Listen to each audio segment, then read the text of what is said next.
Salut les Saiyans, j'espère que vous allez bien. Aujourd'hui on se retrouve dans une toute nouvelle vidéo qui est le meilleur Saiyan. Alors dans cette vidéo on va parler de plusieurs candidats qui pourraient bien être le plus puissant des Saiyans. Et là on va parler de Trunks, Mirai Trunks, Goten, Goku, Vegeta, Broly et Gohan. Alors je vais vous expliquer comment on va procéder. On attribuera une note sur 3 à chaque Saiyan, sur 3 compétences différentes. Il y aura une compétence sur la puissance actuelle du Saiyan, une compétence sur son potentiel et une compétence sur son envie de combattre. Car même si un Saiyan est extrêmement puissant et qu'il a un potentiel fou, s'il n'a pas l'envie de combattre ou de devenir un guerrier, son potentiel se retrouvera diminué. Chaque caractéristique vale 1 point. Si le Saiyan en question remplit une compétence, il aura donc 1 point. Mais s'il ne remplit pas la compétence, il n'aura aucun point. Sur ce, merci à Captain Barbu et Nel Otaku d'avoir accepté l'invitation. Et j'espère que vous avez bien compris comment on va déterminer qui est le plus puissant des Saiyans. Avant ça, n'hésitez pas à liker et à vous abonner, ça fait super plaisir.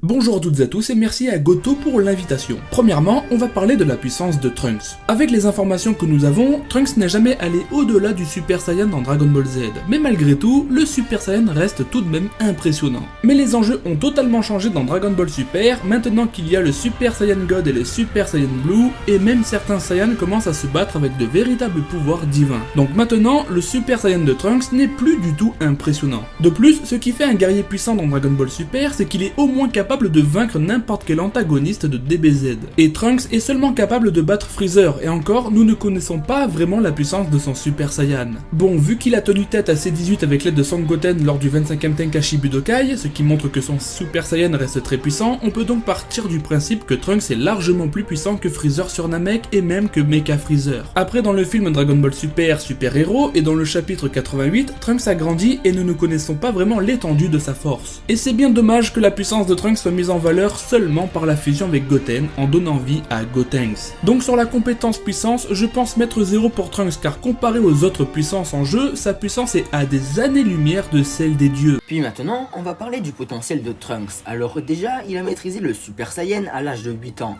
sans maître ni entraînement particulier. Alors que Goku l'a maîtrisé après des centaines d'entraînements intensifs et un gros choc psychologique lié à la mort de Krillin. Vegeta, lui, l'a maîtrisé après un entraînement extrême dans l'espace, où il a risqué sa vie. Et Gohan l'a maîtrisé après un an d'entraînement intensif avec Goku dans la salle de l'esprit et du temps. Tout ça pour vous dire que Trunks a une capacité d'assimilation supérieure à des purs Saiyans, alors que lui est à moitié Saiyan et moitié humain. En plus de ça, son Super Saiyan a l'air d'être très puissant. Dès ses 8 ans, il a été capable de tenir tête à C18 avec l'aide de Goten. Mais faut pas oublier que C18 est plus fort qu'un Super Saiyan. Alors même s'ils étaient deux, ça nous donne une estimation de la force de leur Super Saiyan. Donc si on résume, Trunks a une facilité d'assimilation. Je dis qu'il a une facilité d'assimilation car il a dû voir son père Vegeta se transformer en Super Saiyan et lui, avec un tout petit peu d'entraînement, il est arrivé à se transformer à son tour. De plus, Trunks arrive à s'entraîner à très haute gravité, alors que Goku, adulte, galérait à tenir avec une gravité 10 fois plus forte. Alors pour la compétence du potentiel, je pense lui mettre 0,25 sur 1. Mais alors, pourquoi 0,25 et pas 1 ? Ben en fait c'est toujours le même problème, dans Dragon Ball Super, les puissances ont explosé et malheureusement celle de Trunks n'a pas explosé avec.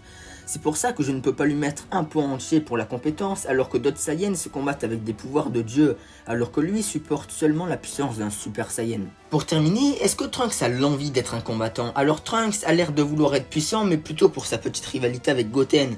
Je pense que Trunks souhaite être puissant seulement partiellement et ce n'est pas sa première préoccupation. Donc pour la compétence de l'envie d'être puissant, je vais seulement lui mettre un demi-point car il ne s'entraîne pas régulièrement, ce qui fait un total de 0,75 sur 3 pour Trunks.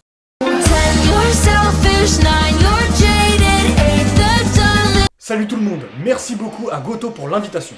C'est parti. Alors on va parler de la puissance de Broly. Pour ce faire, on va reprendre sa puissance depuis sa première apparition dans le film 8.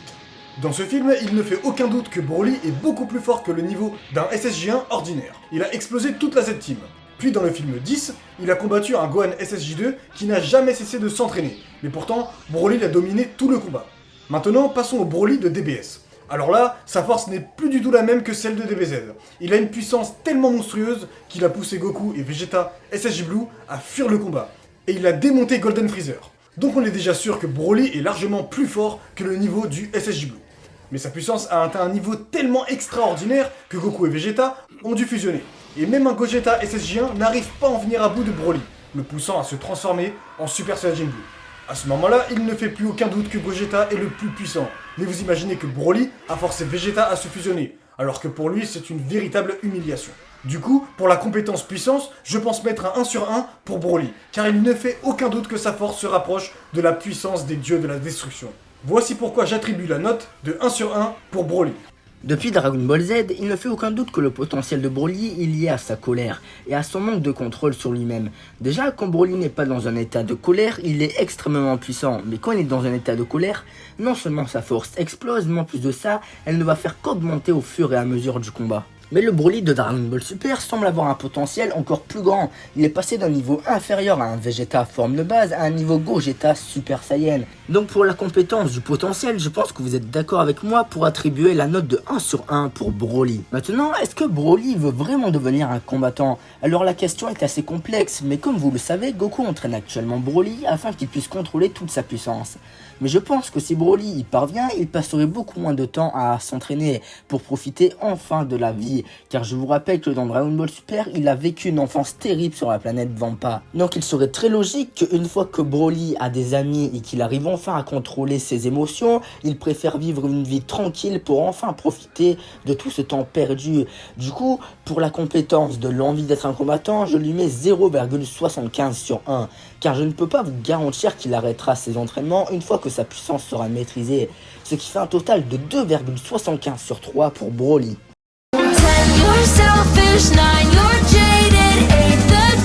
Je vous propose de parler de la puissance de Gohan. À la fin de DBZ, Gohan s'est fait libérer son potentiel par le vieux Kaio. Grâce à ce power-up, Gohan a pu totalement détruire Super Buu, qui est plus fort qu'un SSJ3. Puis, à l'annonce du tournoi du pouvoir dans DBS, Gohan a repris l'entraînement et est maintenant capable de rivaliser avec un Goku SSJ Blue. Les dernières nouvelles de Gohan sont dans le nouveau film Dragon Ball Super Super Hero, où il réutilisera sa forme Ultimate face à Gamma. Il est très probablement moins puissant, car depuis le tournoi, il a arrêté de s'entraîner, mais il atteindra une force exceptionnelle face à Cell Max avec une nouvelle forme appelée Gohan Beast, et en termes de puissance, ça ne fait aucun doute qu'il a dépassé le niveau SSJ Bleu. Mais je ne pense pas qu'il se situe au niveau Ultra Instinct, du coup, sur la compétence de puissance, je vais lui mettre un 0,75 sur 1 pour Gohan, car même si pour certains il se rapproche du niveau Ultra Instinct de Goku, je vous rappelle que l'on parle du Goku de l'anime, et celui du manga est bien plus fort, donc voilà pourquoi je lui mets la note de 0,75. Alors là, on passe à un niveau de potentiel juste immense, Son Gohan, le fils de Son Goku. Le potentiel de Gohan se libère à travers sa colère, comme la première fois face à Raditz. À seulement l'âge de 4 ans, il est passé de 2 unités à plus de 1200 unités. C'est juste extraordinaire, mais cela ne s'arrête pas là. Il a été le premier Saiyan à maîtriser le Super Saiyan 2. Puis, il n'a rien foutu pendant 7 ans. Mais en réveillant son potentiel, qui ne demandait qu'à être exploité, il a pu devenir plus fort que Super Buu. Alors que je rappelle, il n'avait rien fait depuis 7 ans. Et encore, je vous ai cité seulement quelques exemples parmi des dizaines. Donc pour la compétence du potentiel, je vais lui mettre un point entier. En plus, dans Dragon Ball Super, il a stoppé ses entraînements. Et en les reprenant juste quelques jours à l'annonce du tournoi du pouvoir, il est passé au niveau d'un Super Saiyan bleu. Et encore, je ne parle pas de sa forme Beast. Pour terminer, la compétence du combattant. Alors il a été dit à plusieurs reprises par Gohan, il n'aime pas se battre, il ne veut pas devenir un combattant. Il se combat seulement quand c'est nécessaire pour sauver sa famille. Donc je pense lui mettre la note de 0,25 sur 1, ce qui fait un total de 2 sur 3 pour Gohan. Ce qui le place derrière Broly, donc pour la suite de cette vidéo, on peut être sûr que Gohan ne sera pas nommé le plus puissant des Saiyans. Maintenant on va parler de la puissance de Mirai Trunks et on va reprendre sa puissance depuis Dragon Ball Z. Pour commencer, il a éveillé le Super Saiyan assez tôt et il a même été capable d'humilier Mecha Freezer, ce qui était juste ouf à l'époque. Puis il a suivi un entraînement intensif avec son père dans la salle de l'esprit du temps, où il est parvenu à maîtriser le Super Saiyan Daisandankai. Et à ce moment-là, il est bien plus fort que celle deuxième forme. D'ailleurs, il est même montré comme étant plus fort que celle parfaite, tout en ayant malheureusement un malus de vitesse. On avance un peu dans le temps au moment où Trunks éveille le Super Saiyan 2, causé par la mort de Shin, puis on reverra Trunks dans DBS. Alors, il n'a pas l'air d'être devenu plus fort, il est toujours au niveau du SSJ2 et ignorait l'existence du Super Saiyan 3. Et maintenant, parlons de la version de Trunks la plus puissante, celle qu'il a sortie face à Black Goku. Black est plus ou moins au niveau du SSJ Blue.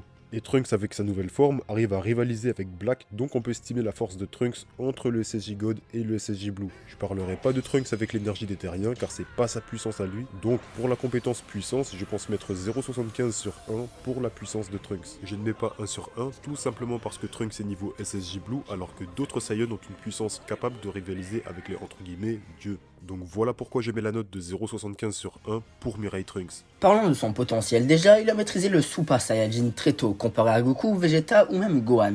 De plus, il nous a prouvé à plusieurs reprises qu'avec un entraînement intensif, il pouvait faire de progrès monstres, comme les 1 an passés avec Vegeta dans la salle de l'esprit et du temps. Mais surtout, j'espère ne pas être le seul à être impressionné de voir que Trunks arrive à se placer entre les niveaux Super Saiyan God et Super Saiyan Bleu, avec une forme se rapprochant du Super Saiyan. Pour la compétence du potentiel, je pense donc lui mettre un demi-point, car pour qu'il devienne puissant, Trunks a quand même besoin de suivre des entraînements intensifs. De plus, il est de niveau Super Saiyan Bleu et non de niveau Ultra Instinct. Puis pour la compétence du combattant, je pense lui mettre un demi-point aussi, car il s'entraîne seulement quand son monde est menacé. Et maintenant que dans Dragon Ball Super, il peut enfin vivre une vie tranquille, je pense qu'il va ralentir sur les entraînements et va enfin profiter de la vie, ce qui lui fait un total de 1,75 sur 3.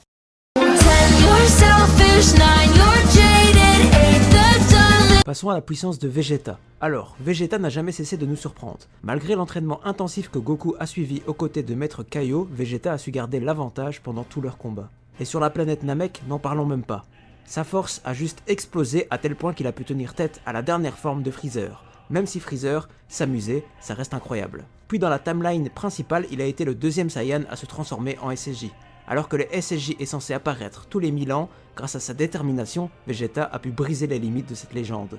C'est à ce moment-là que Vegeta a commencé à devenir vraiment puissant, avec le deuxième stade du SSJ, puis le SSJ2, et dans DBS, il est arrivé à maîtriser le SSJ God sans exercer le rituel, contrairement à Goku. Sa puissance était déjà extraordinaire, mais non, il a continué encore et encore avec le SSJ Blue, le SSJ Blue Evolution, et il commence même à combattre avec de véritables pouvoirs de dieu. Je parle bien de sa forme Ultra Ego. Bref, vous l'avez compris, Vegeta fait partie des plus puissants mortels tout univers confondu. Du coup, pour la compétence de la puissance, je lui mets la note de 1 sur 1, car sa puissance se rapproche très clairement de la puissance des dieux. Pour déterminer le potentiel de Vegeta, c'est assez complexe.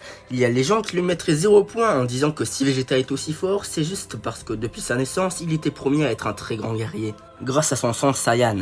Et d'autres personnes pensent que même si Vegeta est un guerrier d'élite, à l'époque un guerrier d'élite, c'est un guerrier qui a une puissance dépassant 10 000 unités et non un Super Saiyan, et encore moins un potentiel dieu de la destruction.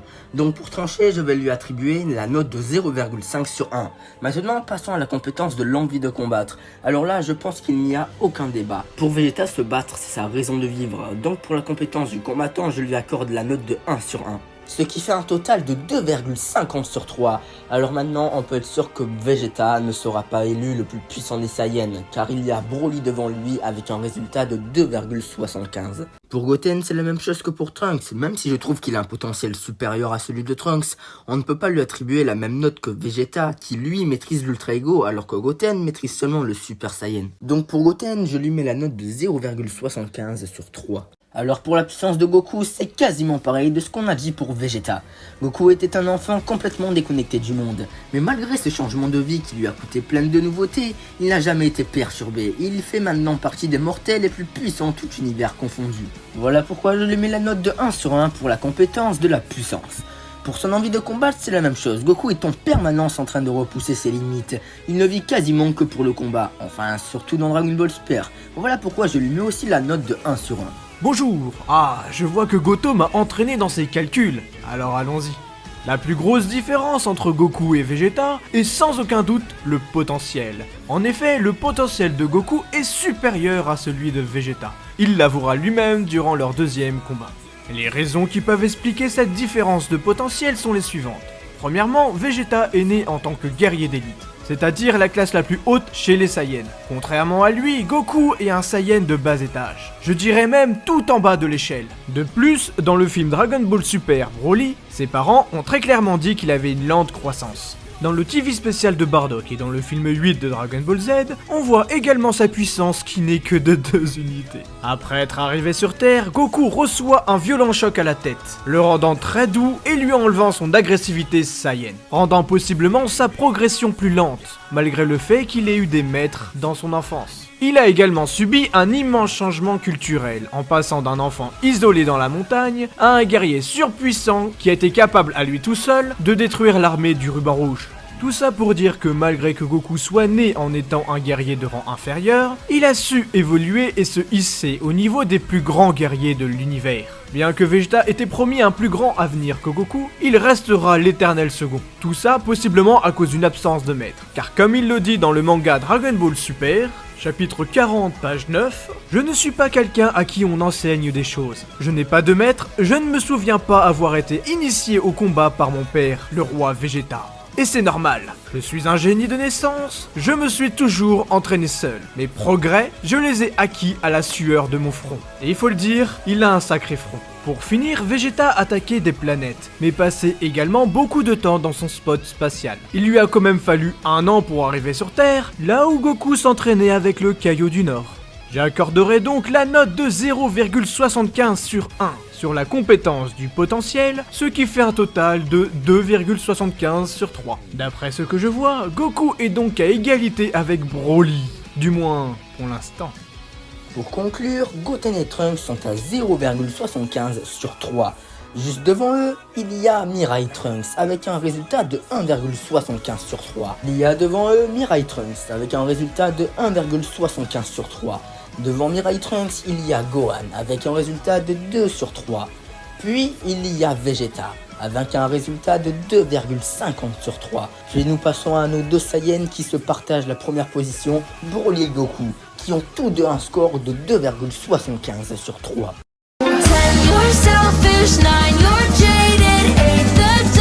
Merci les Saiyans d'avoir suivi cette vidéo jusqu'à la fin, j'espère qu'elle vous aura plu. Alors pour vous, qui est le meilleur Saiyan entre Broly et Goku? Pour moi, juste par favoritisme, je choisirais Goku parce que Goku, c'est Goku, voilà, c'est le boss.